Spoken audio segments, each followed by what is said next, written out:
Và trong cái dịp lễ này thì người ta thường trang trí phố phường rất là huy hoàng với cây thông này, với những cái quả trang trí nhiều màu sắc. Và một trong những cái nơi mà mình muốn giới thiệu với mọi người hôm nay thì khi mà nhắc đến Noel của nước Pháp đó là cái marché le marché de Noël ở Strasbourg. Đó là một cái khu chợ truyền thống rất là lâu, khu chợ Noel truyền thống rất là lâu đời ở nước Pháp. và nó uh, và nó cũng là cái ngôi chợ đẹp nhất nữa. Thì trước hết là mình muốn giới thiệu một chút về cái vị trí địa lý của cái Strasbourg này. Thì nó nằm cách thủ đô Paris là 492 km, và nó thuộc một cái vùng khá là, nếu mà đọc tên lên thì mọi người sẽ quen thuộc hơn, là nhìn mặt chữ này thì nó thuộc vùng Alsace, và nó giáp với nước Đức. Và cái vùng này thì trước kia nó là vừa là nó là một cái địa phận mà bị tranh chấp với Đức và Pháp ý. thì um, thì bây giờ cái vùng này nó vẫn mang một chút gì đấy ảnh hưởng giữa hai cái đất nước này. Và ở cái vùng này thì có một cái ngôi làng nữa là Colmar. Thì nếu mà mọi người đã xem Người đẹp và quái vật rồi thì cái ngôi làng của nàng Bella ấy, thì nó được dựa trên cảm hứng của cái ngôi làng Colmar này. Thì nếu mà mọi người, để mọi người hình dung rõ hơn thì mình sẽ show ảnh cho mọi người nha. Đây đều là những cái ngôi làng rất là đẹp ở vùng Alsace, và khi Noel đến thì nó được trang hoàng rất là lộng lẫy, và nó vừa có một cái nét gì đấy cổ kính, trung, mang màu sắc trung đại, nhưng mà cũng hiện lên một cái sự hiện đại ở trong đấy. Để hiểu rõ hơn về hai cái ngôi làng, hai cái thành phố này thì mình sẽ share cho mọi người một vài cái bức ảnh rất là xinh.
Đây, mọi người có thể thấy là đây là ngôi làng Buôn Ma, và vào dịp lễ Giáng sinh thì trông nó là một cái ngôi làng nho nhỏ và bé bé thôi, nhưng mà nó được trang hoàng rất là lộng lẫy, bởi vì kiểu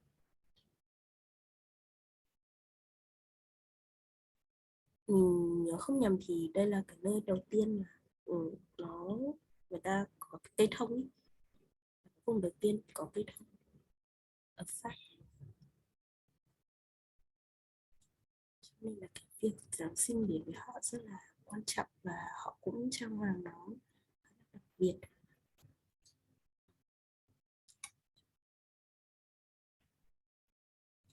Nhìn thế này thì chưa ra giống mấy cái nhà ở trong phim Người đẹp và quái vật lắm.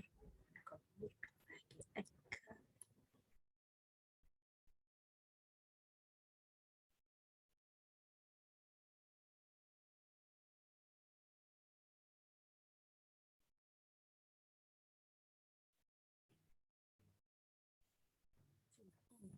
cái con sông Rin ở là đọc như thế, cho nên là nó sẽ có những cái khu nhà mà xây dọc bờ sông này rất là đẹp.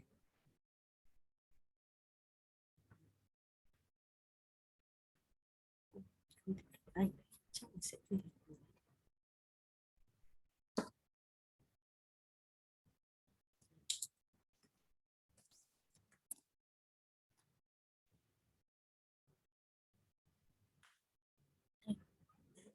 Mình nghĩ là những cái hình ảnh này thì sẽ giúp mọi người hình dung rõ hơn về cái ngôi làng Coma.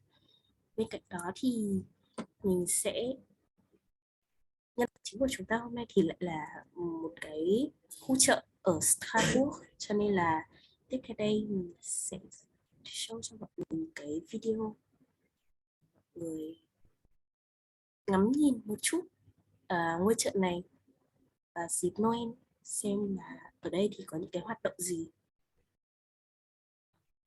Người đã ok.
Đó thì nó chỉ là một cái đoạn video ngắn ngắn nho nhỏ như thế thôi.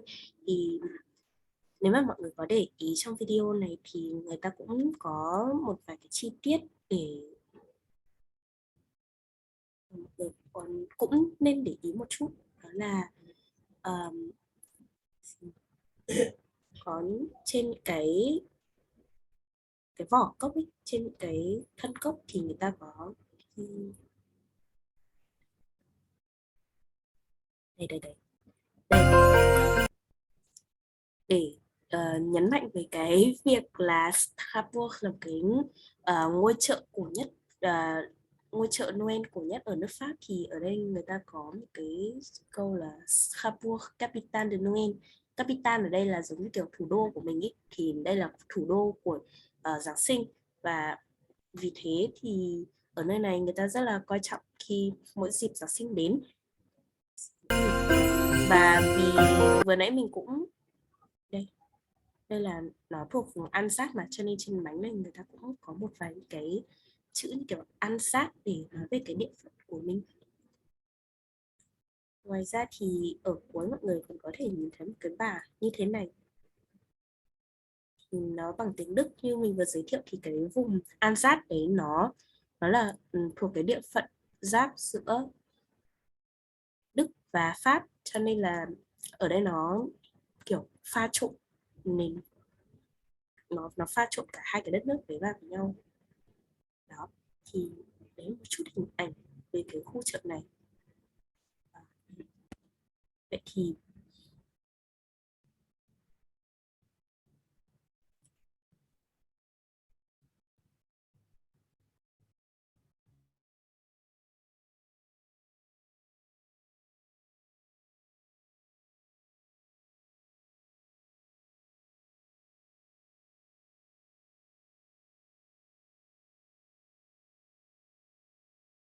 thì với một cái khu chợ trang hoàng như thế thì vào những dịp Giáng sinh người Pháp sẽ có cái bữa tiệc Giáng sinh của người Pháp thì sẽ có cái gì đặc biệt, thì mình sẽ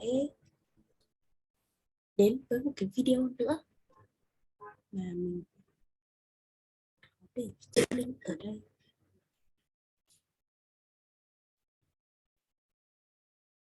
Đây là về phần vocabulary.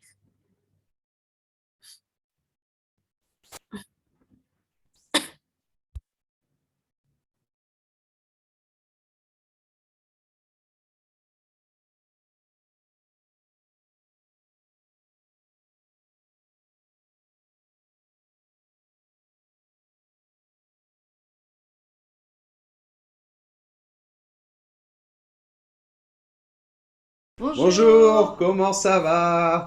Alors aujourd'hui, on voudrait vous souhaiter un joyeux Noël, même si on n'est que le 22, hein, et que Noël c'est le 25, mais c'est la dernière vidéo avant Noël. Alors,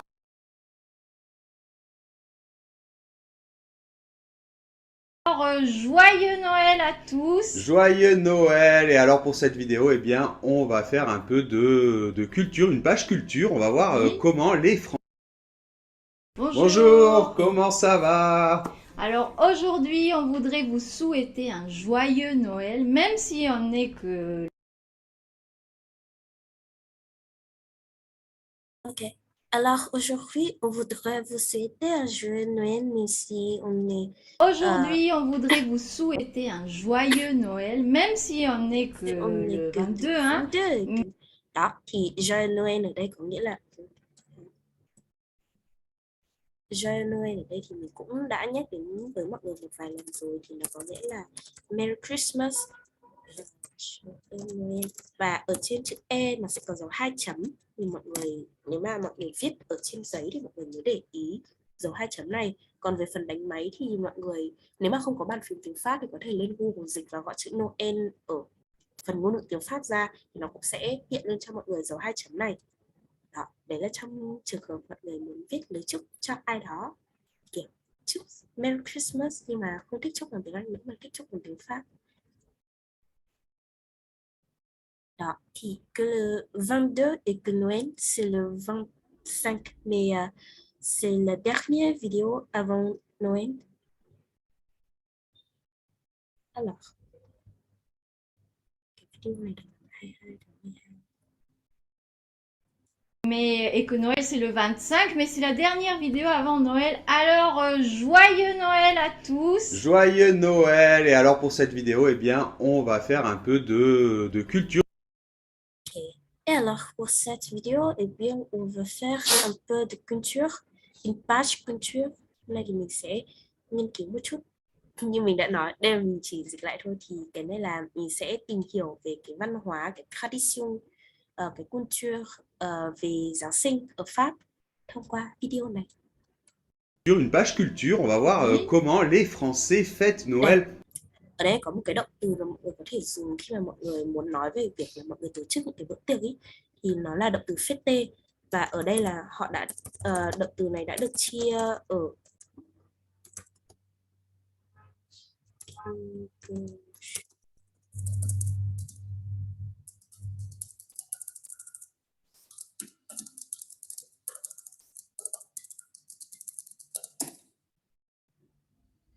ở đây thì nó đã được chia ở ngôi thứ 3 số nhiều là fête.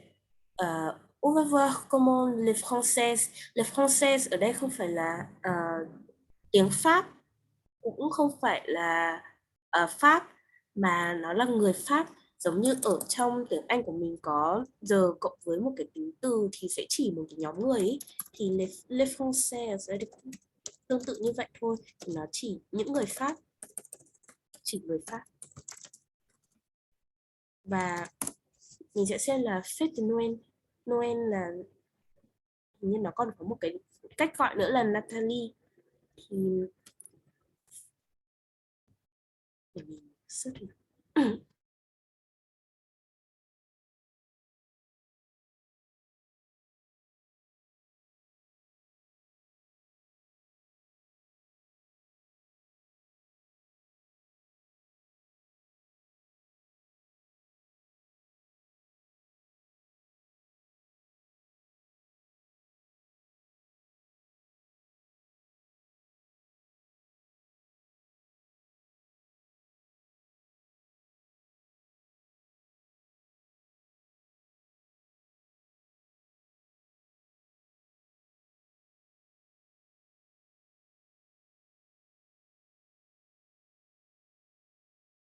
Mình không chắc là nó có được gọi là Fête de Natalie hay không, nhưng mà Natalie thì là tên của cái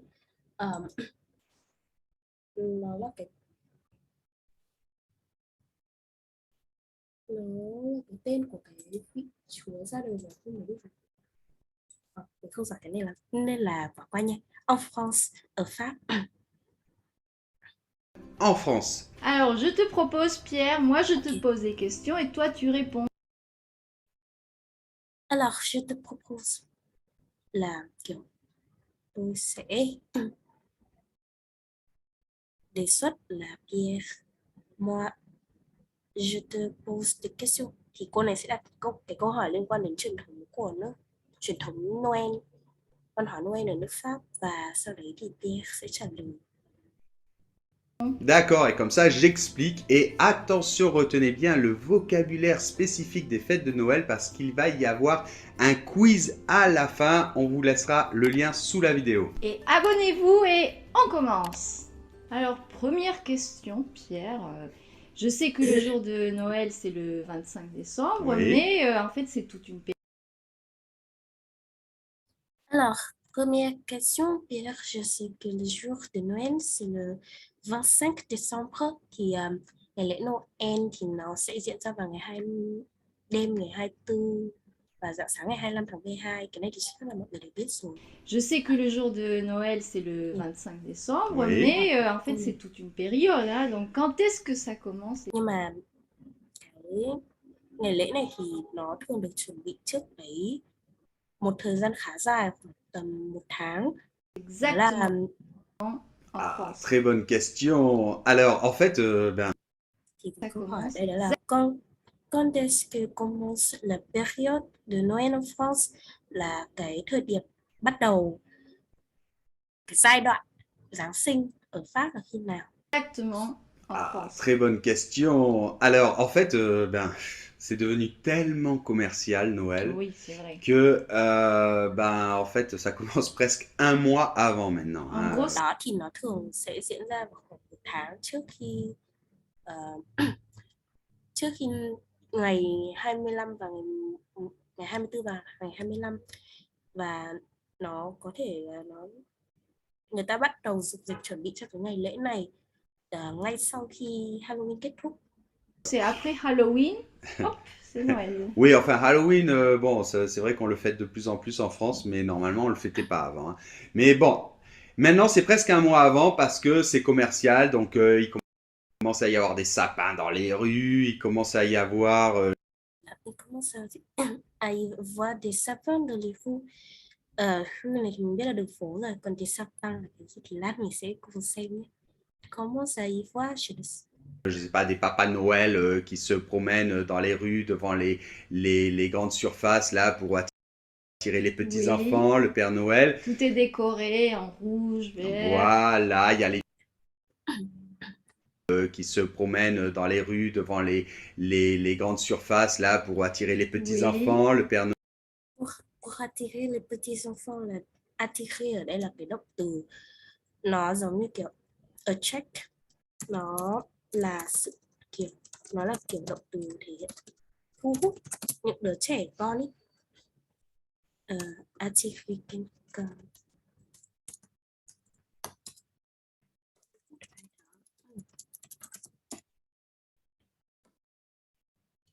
Noël. Tout est décoré en rouge, vert. Voilà, il y a les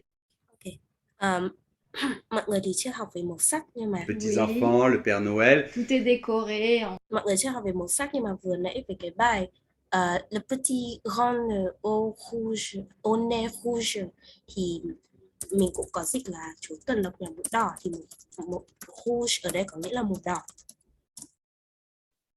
và vert ở đây thì là màu xanh. Người viết cái về của nước Pháp là vert, vert, vert, vert, vert, vert, vert. Mình cũng không nhớ kỹ nó lắm, nhưng mà nó là một cái câu con sâu bò đến cái lá gì đấy, nhưng mà những cái từ nó translate sang tiếng Pháp thì nó đều đọc giống nhau, nó khá là thú vị. Nếu mọi người đã xem cái video đấy rồi thì có thể là mọi người đã biết rồi, còn nếu mà chưa thì mình sẽ share sau nha. Decorate ở đây là trang trí nhé, giống decorate.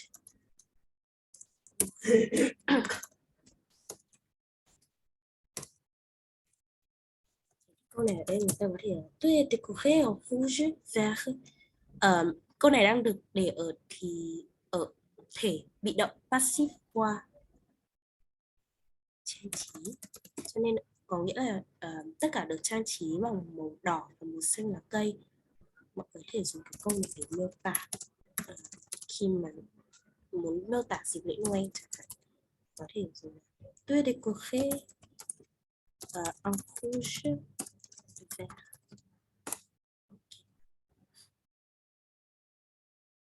Rouge, vert. Voilà, il y a les vitrines, c'est joli. Il y a les décorations aussi. Il y a les vitrines. Vitrine ở đây là kiểu cửa kính ý. Cái shop, cái quán thì nó sẽ thường có những cái khu vực cửa kính đúng không? Thì những cái khu vực này nó sẽ được trang hoàng rất là rực rỡ. Nó sẽ được trang trí một cách rất là bắt mắt để mọi người có thể kiểu kích thích cái niềm ham muốn mua sắm của người đi qua lại ý, hoặc đơn giản chỉ để mua sắm qua cửa kính thôi. Nên vitrine ở đây nó là cửa kính. C'est joli là nó kiểu đáng yêu, dễ thương. Joli thì đây là joli là giống được. Joli là thứ từ ví dụ như khi mà mình muốn nói mọi người đáng yêu chẳng hạn thì les filles vous êtes très jolie thì mình sẽ dùng cái jolie avec eux.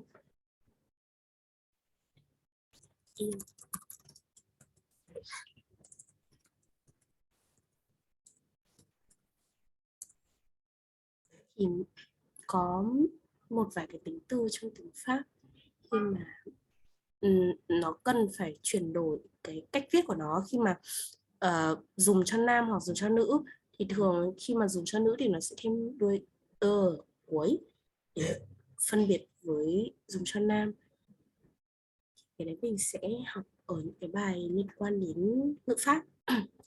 Les décorations. Đấy thì décoration là danh từ của động từ vừa nãy mình có viết, đó là décoration. Mình sẽ viết lại là décorer là phép, thì mình có décoration là nom. Vì kết hợp với UN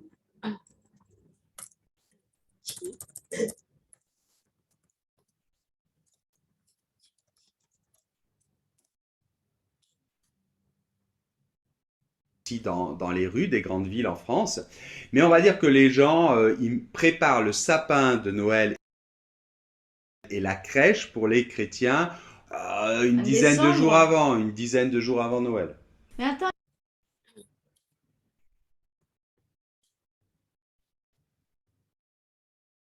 Les oui, petits-enfants, le Père Noël. tout est décoré en rouge, vert. Voilà, il y a les vitrines, c'est joli. Il y a les décorations aussi dans les rues des grandes villes en France.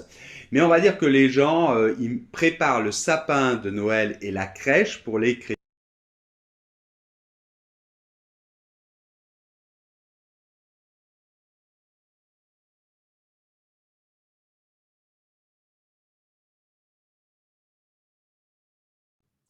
đó. Thì ở đây có cái design.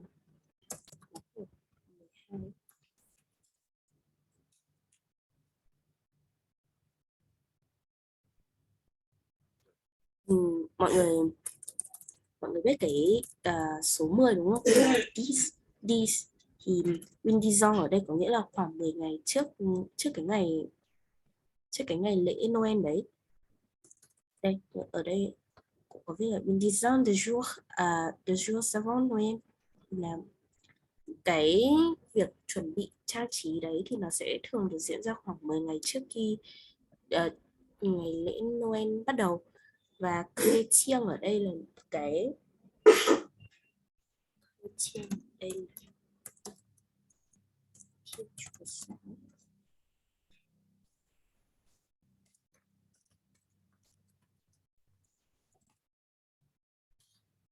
Chrétien, une En dizaine de jours décembre. avant, une dizaine de jours avant Noël. Mais attends, là il y a du vocabulaire là. T'as dit crèche, le sapin de Oui. Noël, Alors, voilà. le Phân tích cái từ vựng. sapin de Noël, il y a plein de vocabulaire intéressant. Alors déjà, on ne dit pas un arbre de Noël, on dit le sapin. Oui. Sapin, Đó, vậy thì bây giờ mọi người đã biết cái sapin là gì rồi không? Thì sapin có nghĩa là cái cây thông, nó sẽ là le sapin.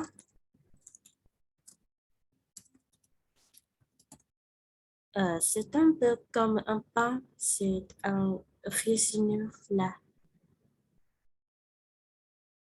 c'est un peu comme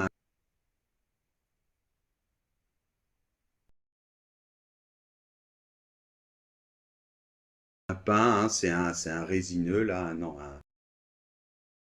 Résineux ở đây là nó kiểu thuộc họ là kim ý.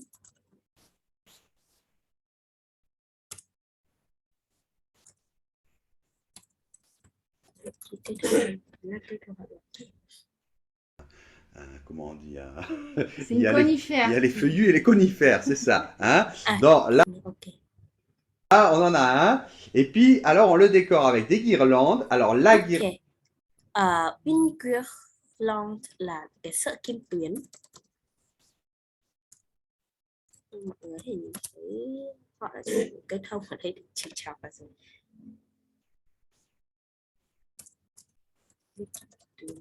Rồi trăng lên cây thông. guirlande, c'est féminin, d'accord. C'est Mình sẽ đọc là guirlande. voilà, c'est ça. Et les boules. Et voilà, et les boules du sapin. Ok, boule. Khi đọc cái từ boule này thì boule thì mọi người sẽ hơi có liên tưởng đến cái từ bô, ra là đi ra cái từ bơm từ này, nhưng mà với cái từ bô đi, nó là quả bóng thì cái quả trang trí này nó cũng tròn tròn đúng không? Thì oui, c'est ça, c'est boule là cái quả trang trí trên cây thông Noel. Mình cũng không biết tiếng Việt nó là gì.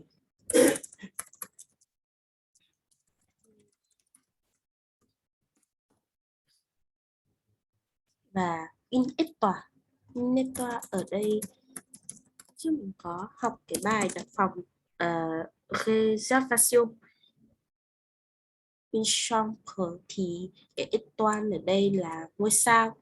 Ở cái bài kia thì cái ngôi sao này để chỉ cái chất lượng cái étoile, khách sạn 5 sao, 4 sao, 5 sao, 3 sao gì đấy thì étoile ở đây có nghĩa là ngôi sao và nó là giống cái une étoile.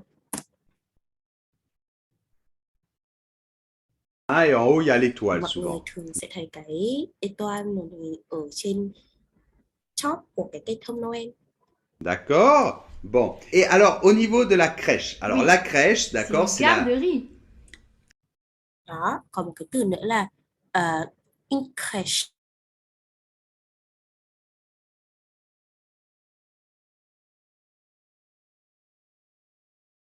Thì cái này nó giống như kiểu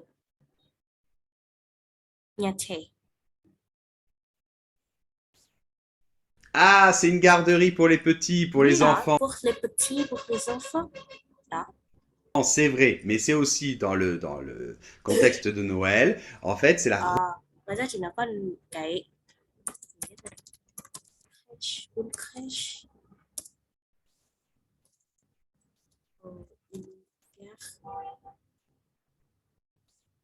représentation. D'accord, C'est c'est une la... garderie.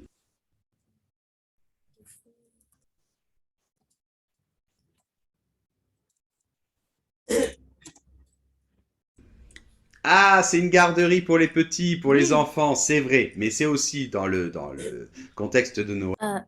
Mais c'est aussi la représentation de la naissance de Jésus. Thì ý ở đây là cái creche nó không chỉ là một cái nhà trẻ mà nó còn đại diện cho cái sự ra đời của Chúa Giêsu. Giống representation. La représentation.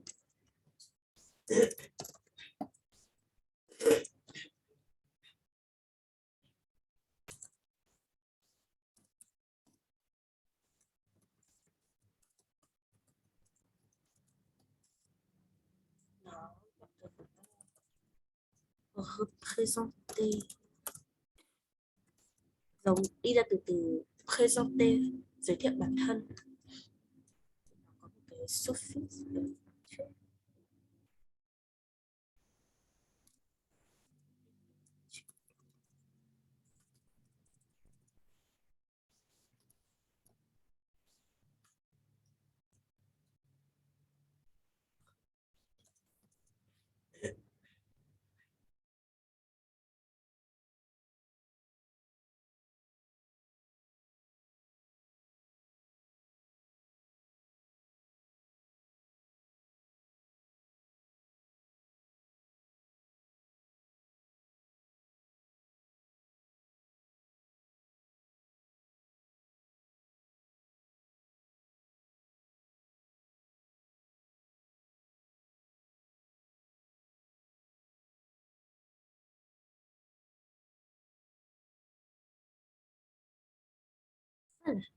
Continue. Noël, en fait, c'est la représentation de la naissance du petit Jésus avec Ah, Joseph, oui, on Marie, met l'âne, la vache, le bœuf, le le bœuf, le bœuf. bœuf. Le bœuf, le vache, le bœuf. Đây, nó là cái này.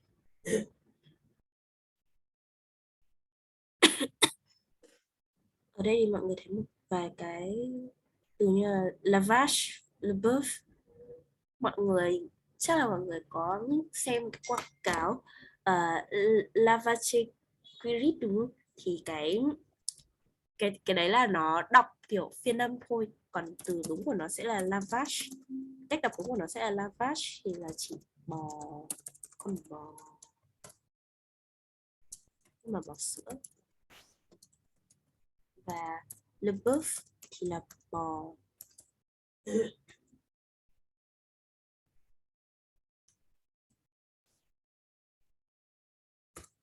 Cũng là bò, nhưng mà là cái con bò.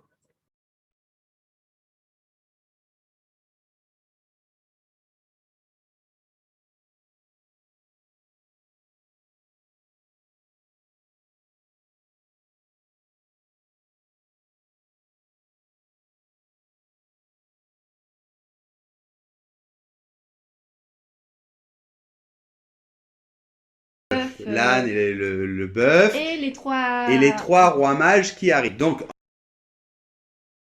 Đây, vừa nãy mình cũng có nói là en fait, cái ngày lễ này ở l'âne Pháp et thì nó còn được gọi là ngày lễ ba vị vua, thì nó là Les Trois Rois Mages. Mình cũng chưa nghiên cứu le kỹ lắm bœuf, về cái On này, met l'âne. nhưng mà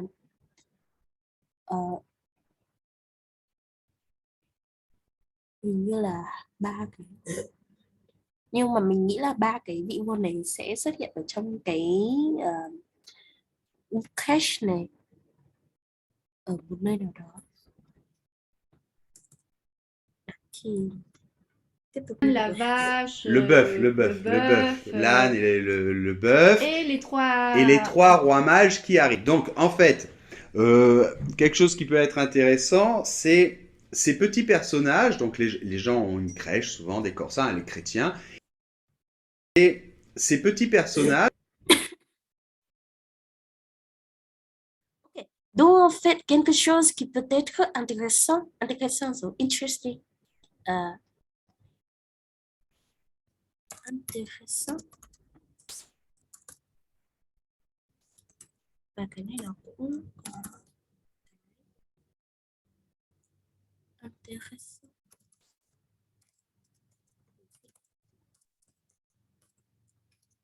Thì người có thể dùng đây là cái tính từ mà các cô mình bảo là nó một cái tính từ kiểu như cơm bữa trong các bài thi nói của sinh viên, thì từ này mọi người thường sử dụng rất là nhiều để miêu tả về một cái trạng thái gì đấy, hiểu, cứ nói về cái gì sau thì mọi người cũng đều sẽ là c'est intéressant, nó kiểu nó bị đại trái, thì mọi người cũng nên dùng cái từ này vào thời điểm hợp lý, chứ đừng có dùng nó liên tục thì nó sẽ bị mất hay đi, và nó sẽ bị không có cái điểm nhấn gì nổi bật trong cái bài nói của mình. Nếu mà trong tương lai mọi người muốn đi thi dance hoặc dance gì đấy thì intéressant, có rất là nhiều từ khác mọi người có thể học lên trình độ cao hơn, sẽ có nhiều cái tính từ hơn.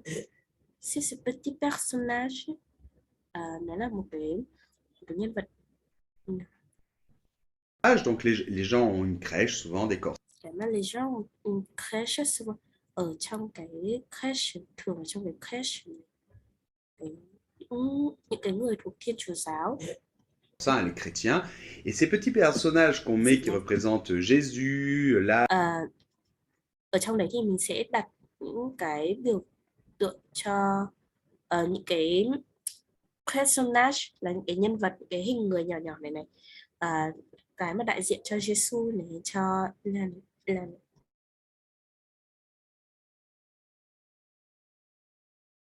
vừa nãy mình chưa nói cái Lan này là con gì nha.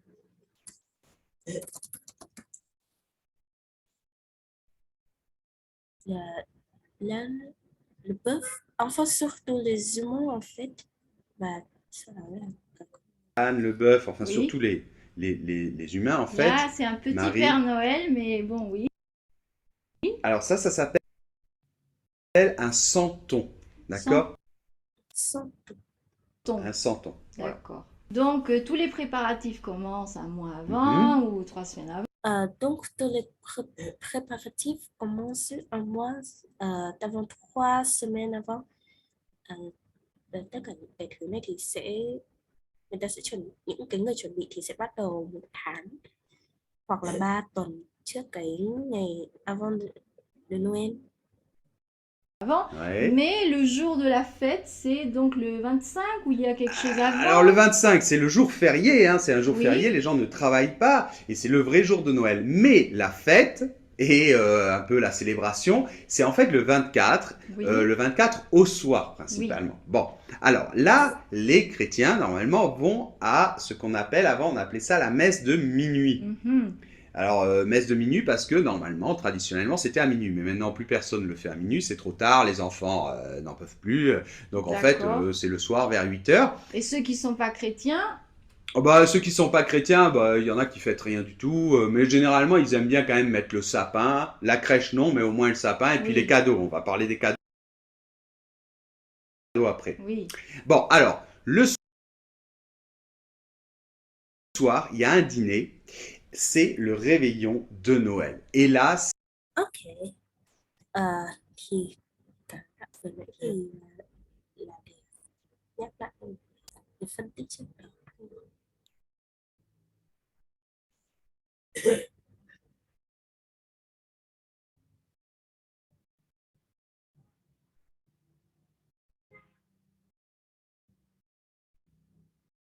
Ở cái ngày này thì les gens ne travaillent pas, không làm gì.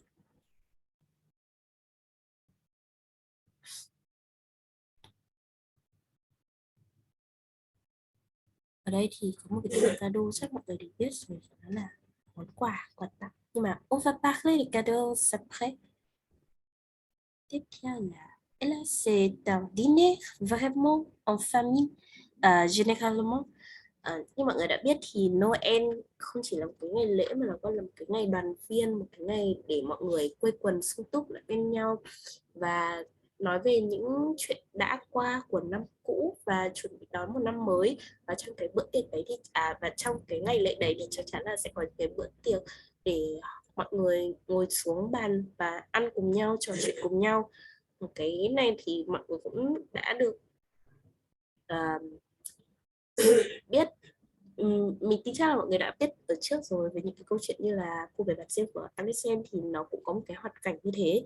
Thì cái bữa ăn của người Pháp vào dịp Giáng sinh, cái bữa tối đấy thì nó được gọi là le réveillon. Nó tên là thế thôi.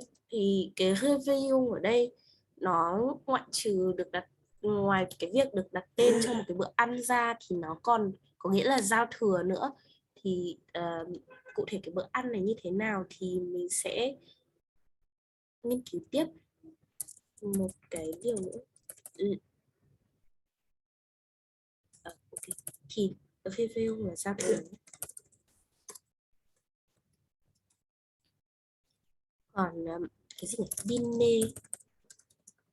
Dîner thì nó vừa là danh từ, nó vừa là động từ để thể dîner danh từ thì nó là bữa tối, còn dîner động từ thì là ăn tối.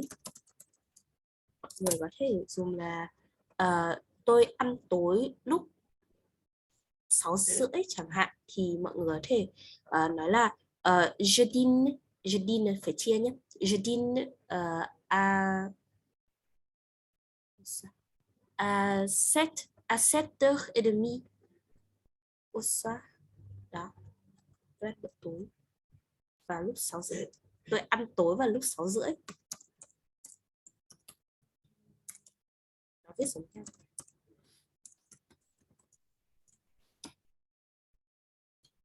En famille, Oui. généralement. Alors, on arrive au repas de Noël. Qu'est-ce qu'on... Ok, on arrive au repas de Noël.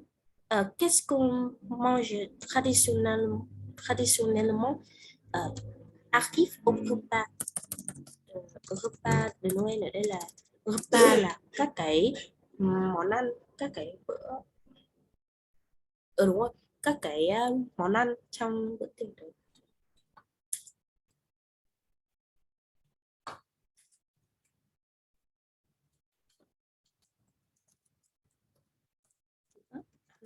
Nó có S ở đây không có nghĩa là nó là số nhiều đâu mọi người nha. Repas ở đây bản chất nó đã có cái chữ S ở đấy rồi và nó là một danh từ giống đực.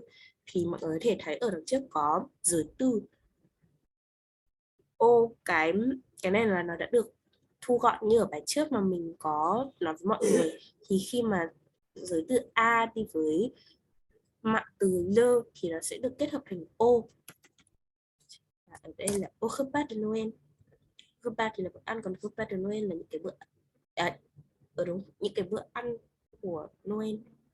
Thì traditionnellement là trạng từ thôi, traditionally On mange traditionnellement en France à Noël?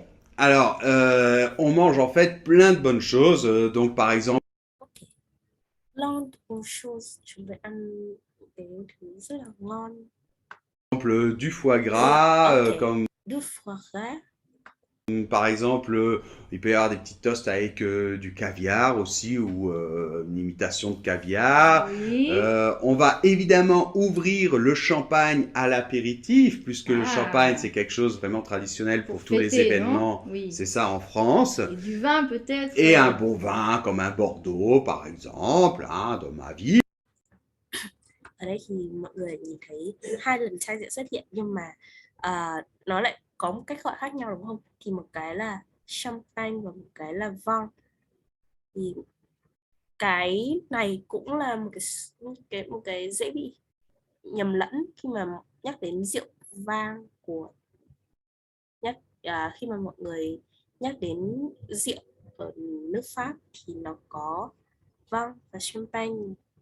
Thì hai cái này khác nhau như thế nào thì sẽ phân tích sau. Hein, je suis de Bordeaux. Je suis de Bordeaux.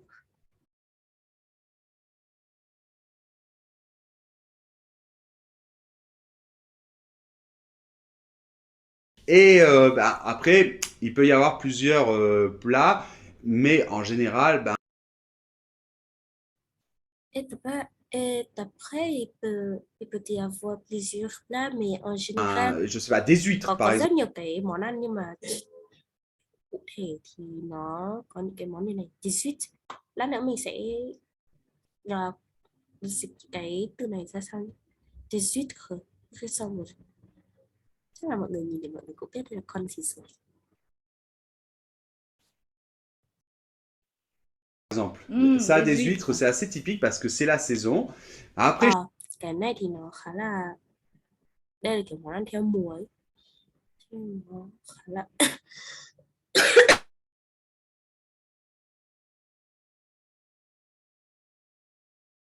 nó khá là đặc trưng cho cái mùa này.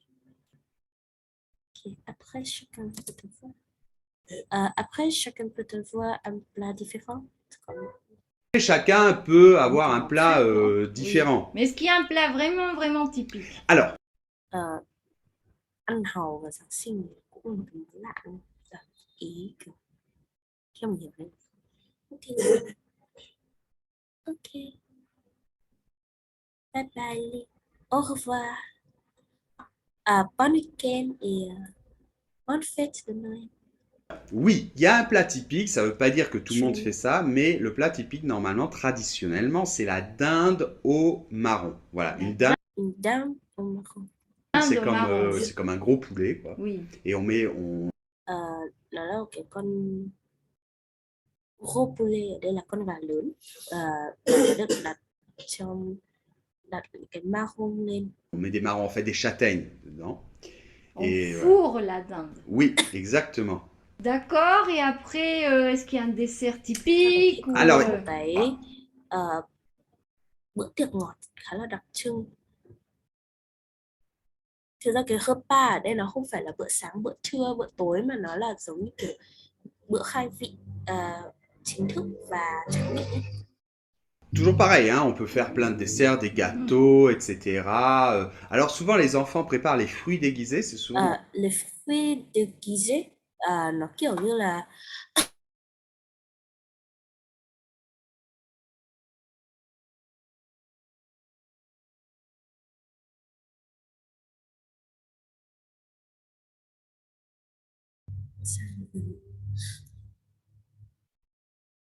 En fait, des fruits secs comme des noix, Ah oui, avec et une pâte avec de la d'amande. pâte d'amande, et ils font souvent des Cũng petits như dịch thế bonhommes nào. comme ça. Et on appelle ça des fruits Des déguisés. fruits déguisés, ouais.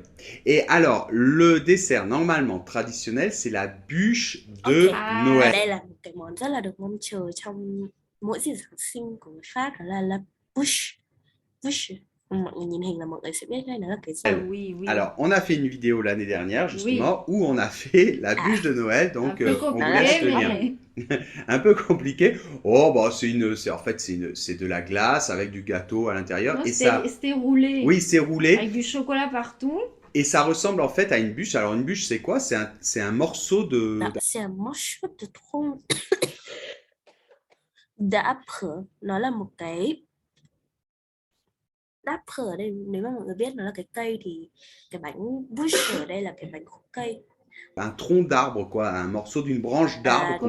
Cùng với cái bữa La Réveillon thì cái bûche này nó cũng nó là hai cái đấy là một cái nét rất là đặc trưng trong ẩm thực Pháp, ẩm thực truyền thống Pháp vào dịp Giáng sinh. On met dans la les cheminée cheminées, normalement. oui. Voilà. C'est la bûche, mais glacée en fait, généralement. Et est-ce que vous avez des chansons typiques de Noël? Và bây giờ chanson ở đây là bài hát. Oui, je sais que pourquoi tu me demandes ça, parce qu'en Espagne, c'est très traditionnel de chanter les chants de Noël. Pas autant qu'en Espagne, par exemple, mais c'est vrai qu'il y a des chants typiques. Alors, on les chante pas systématiquement tout. Ok, mình sẽ đến phần món quà. Père Noël qui apporte les Ok, le Père Noël. Nếu mà mọi người đã biết là Père hay là Papa là bố, thì le Père Noël là Santa Claus. Apporter les cadeaux là apporter ở đây có nghĩa là mang theo. Les cadeaux thì là món quà. Apporter les cadeaux là mang theo những món quà. cadeaux, d'accord, on l'appelle le Père Noël. On l'appelle le Père Noël, on peut dire le Papa Noël. Là. Et donc en fait, avant On peut d'aller... dire le Papa Noël. Et donc en fait, avant d'aller se coucher, le 24 du soir, đó. En fait, avant d'aller se coucher là trước khi đi ngủ, và cái le 24 au soir và cái đêm 24 thì chacun met ses chaussures ở đây là đôi giày. chacun en fait met ses chaussures Oui, des chaussettes avant, non? Suspendues cheminée. À la cheminée. Non, des chaussures en France devant, devant la cheminée, Oui. si on a une cheminée, ou sous le sapin. Donc, pour savoir en fait où le Père Noël doit mettre les cadeaux pour chacun, Ah devant les voilà, le Père chaussures. Noël va mettre les cadeaux dans les chaussures de chacun. Đó thì ông già Noel sẽ đặt những cái món quà ở trong mỗi cái đôi giày, les chaussures. Còn ở những cái nền văn hóa khác, les chaussures thì luôn là số nhiều nhé, đó là đôi giày.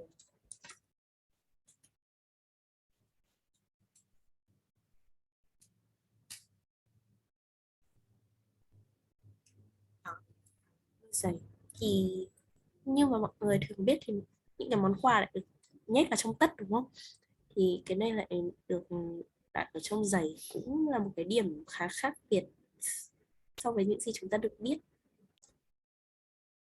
Voilà, et alors là, après, les enfants Et après les enfants vont se coucher ở đây là đi ngủ. vont se coucher. Et le lendemain Et matin, le lendemain matin, le matin du 25, c'est un des plus beaux moments pour le matin du 25, c'est un des plus beaux moments pour les enfants. Ils pour se les enfants. réveillent Ils se réveillent et ils voient plein de cadeaux près du sapin. Những cái đôi giày đấy được đặt những cái món quà đấy được đặt ở gần cây thông cho những cái đôi giày. Thì sau khi mà thức dậy và sáng ngày 25 thì những cái đứa trẻ sẽ thức dậy và nhìn thấy rất là nhiều quà ở près du sapin, là mọi người đã học cái phần giới từ les prépositions de lieu này rồi, là ở gần ý, ở gần cây thông. et ils voient plein de cadeaux Voilà, donc près c'est du ouais, sapin sous le ou de la sapin ou devant la cheminée. cheminée pour les gens. Sur le sapin ou devant la cheminée pour les gens qui ont une cheminée. Cheminée ở đây là ống khói, là sửa ống khói gì đấy. Cái cheminée thì nó có những cái cách đặt khác nhau. Nếu mà cái nhà đấy có cái ống khói, có cái khói thì ông già Noel sẽ đặt ở đấy. Ống khói. Còn không thì ông già Noel sẽ đặt ở gần cái cây thông. Donc, ont une cheminée. Et donc le 25 au matin, donc on ouvre les cadeaux, Mhm. c'est férié. Et ensuite, qu'est-ce qu'on fait? On prend un petit déjeuner en famille ou- Ben, Ok. Et donc le 25 au matin, donc on ouvre les cadeaux, mở quà, ouvre, et đi ra từ ouvre. C'est férié. Et ensuite, qu'est-ce qu'on fait? On prend un petit déjeuner en famille ou- Ben alors, bon, déjà, d'ouvrir les cadeaux, et puis alors, il faut monter le circuit de train, le machin, donc ça prend un peu de temps. Oui. Mais effectivement, c'est un jour férié, les magasins sont fermés, tout le monde reste en famille. Et en fait, ce qui se passe, c'est que quand on est marié, souvent, eh bien, le 24 au soir, on le passe, Avec par une exemple, famille. avec une famille, donc soit chez la femme, soit chez le mari. Oui. Et souvent, du coup, le 25, en fait, le déjeuner du 25, on va le passer dans l'autre famille, si tu veux. Voilà. On Il se faut partage. qu'ils- Le passer de votre famille đến thăm các cái gia đình khác nếu mà bạn muốn. Déjeuner du 25, on va le passer Wow. dans En fait, le déjeuner du 25, on va le passer dans l'autre famille si tu veux. Nghĩa là trong thực tế thì vào những cái bữa sáng, le déjeuner là bữa trưa, petit déjeuner là bữa sáng. Le déjeuner du vào những cái bữa sáng bữa trưa ngày 25 thì chúng ta sẽ có thể đến nhà của những cái gia đình khác nếu mà chúng ta muốn, thì chắc là dùng bữa. l'autre famille, si tu veux. Voilà. On Il se faut qu'ils partage. habitent pas trop loin, hein, parce que sinon. Sinon, c'est c'est pas un peu possible. compliqué. Donc, voilà, c'est là que des fois, des petites tensions peuvent se créer entre familles.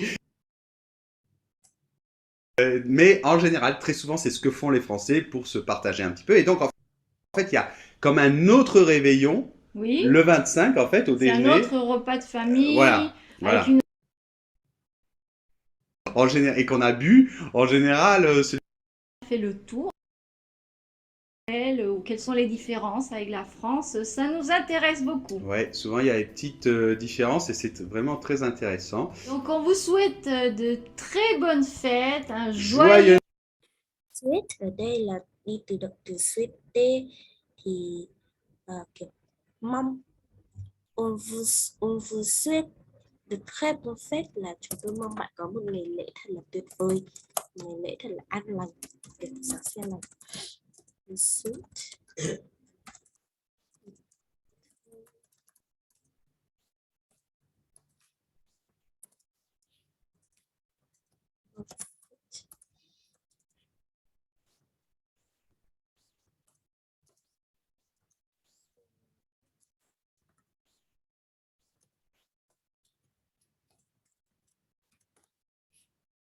We wish you a Merry Christmas.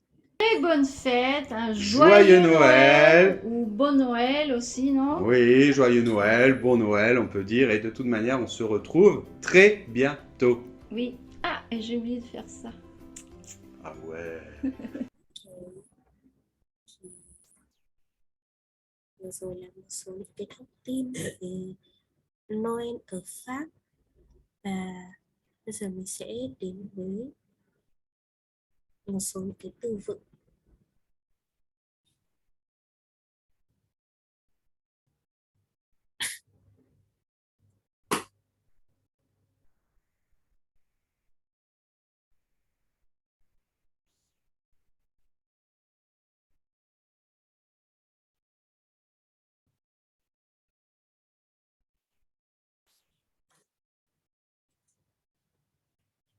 Okay. Le vocabulaire de Noël en français.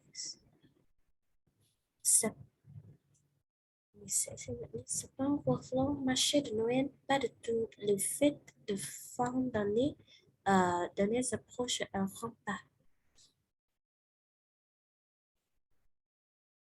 C'est une occasion pour tous les élèves français de prendre le niveau.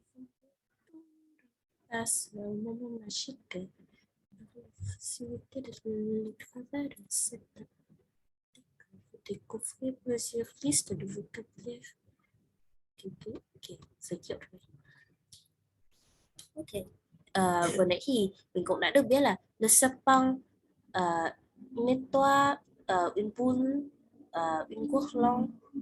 Thì bây giờ mình sẽ có thêm một vài cái từ nữa để chỉ cái đồ trang trí trên cây thông.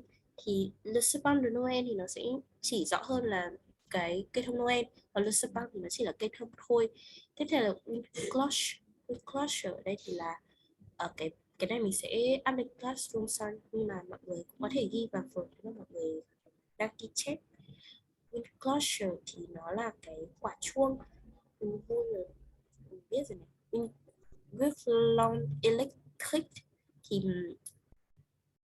trước kia thì người ta thường dùng cái guirlande hơn, nhưng mà bây giờ vì để cho lấp lánh thì người ta sẽ ưa chuộng cái guirlande electric này, kiểu cái dây bóng đèn kiểu fairy light.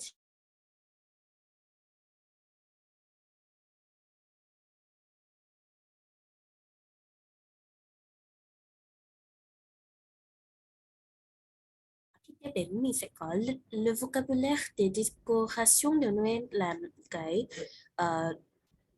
những cái từ vựng liên quan đến đồ trang trí ở trong dịp Noel. Thì nó có une couronne, nó là cái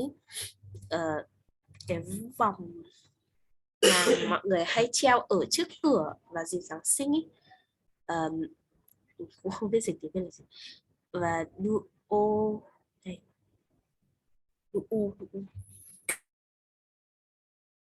des jouets là món đồ chơi, une chaussette là đôi tất, une bougie là cái nến, và un sucre d'orge là cái kẹo kẹo que. Và như mình vừa giới thiệu thì còn có một cái bữa ăn rất là đặc trưng vào cái dịp này nữa là Le Réveillon de Noël. Thì trong cái bữa ăn này nó có những cái món gì? Có le foie gras là món gan ngỗng, les huîtres là món hàu, le champagne là rượu champagne thôi. Ờ, cái le champagne là những cái rượu mà nó sẽ đến từ vùng Champagne, còn le vin là nó là rượu vang, hay còn gọi là rượu vang sủi bọt tăm, rượu vang sủi bọt tăm. Còn le champagne thì nó là rượu vang nhưng mà nó sẽ đến từ vùng Champagne, Champagne của Pháp. Nó có một cái vùng gọi là Champagne, thì cái vùng đấy, những cái rượu mà đi ra từ cái vùng đấy thì nó sẽ được gọi là le champagne. Nó như kiểu cái gọi là cái, nó giống branding nhiều hơn, chứ mình nghĩ là nó cũng không có gì khác nhau về mùi vị lắm đâu. Ờ, tiếp này, la bière de Noël là bia này, le courge là một cái bánh nhưng mà kiểu là dame au marron. Thì vừa nãy mọi người có xem ở cái video kia thì nó là cái món gà tây hầm và 13 món ngọt và cái cây. Tiếp theo là la vocabulaire du Père Noël. Về ông già Noel thì có Bien sûr le Père Noël. Tiếp theo là les cadeaux và cái túi đỏ ông già Noel hay sách, nó là út.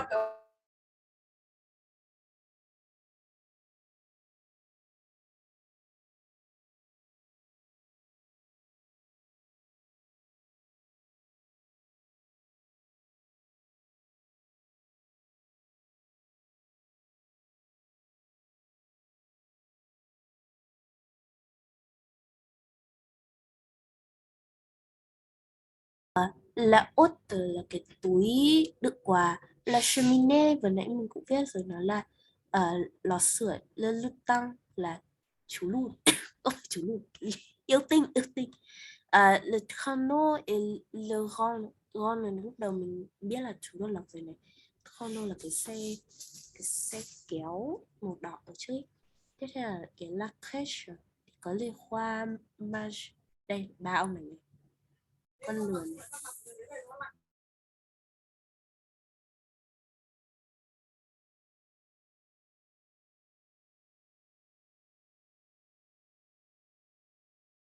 Thì trong dịp này có những cái hoạt động,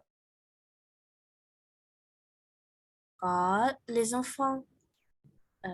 Ok, đương nhiên là những đứa trẻ thì rất là thích những cái dịp này đúng không? Bởi vì cái dịp này là cái dịp mà chúng được tặng quà.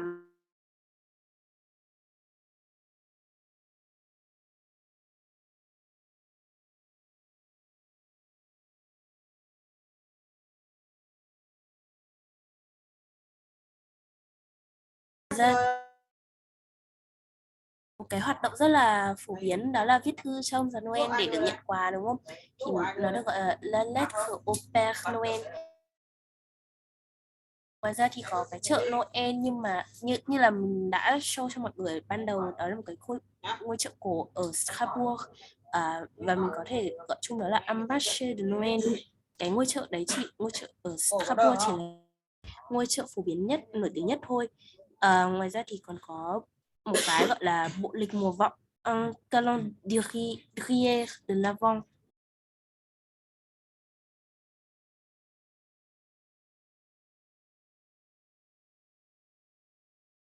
Và để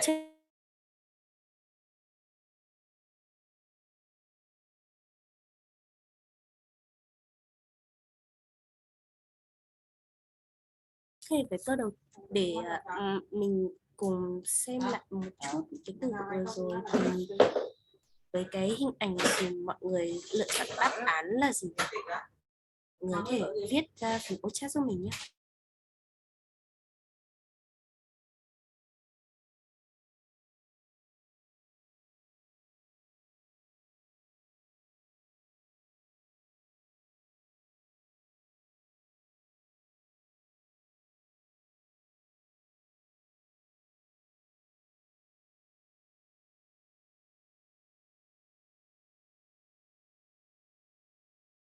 Oui, merci.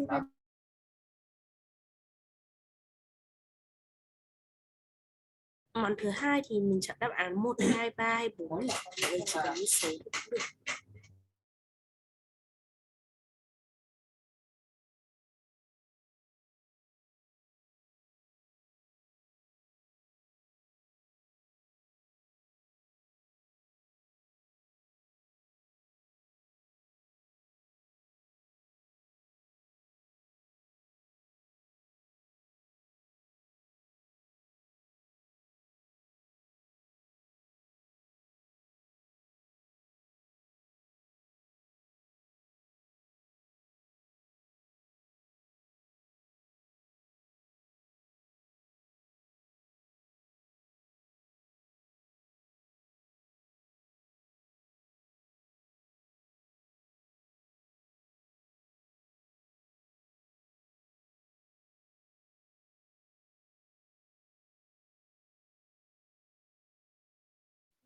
Và mọi người có thể luyện tập lại bài ở nhà. Mình cũng sẽ gửi cho mọi người một Quizlet để mọi người có thể chơi. À đâu, quiz để mọi người chơi về cái này. Ok, thì bây giờ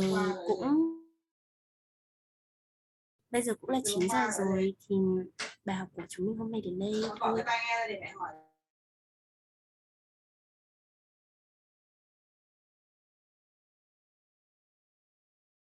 Ok, au revoir et à la semaine prochaine. Bon week-end. Et joyeux Noël aussi.